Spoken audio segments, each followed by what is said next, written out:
Huh?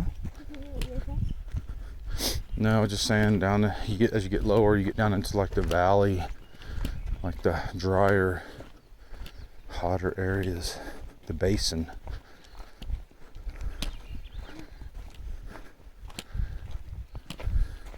This mountain shouldn't get up into the alpine. Doesn't look like there's a lot of trees up there, but there are trees up on the summit. But this one's only like 8,800 feet or something. It's not 9,000. It's not even 9,000 feet.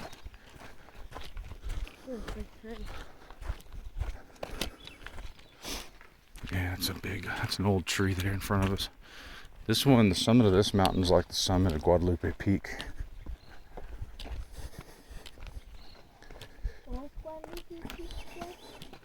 That's the highest mountain in Texas.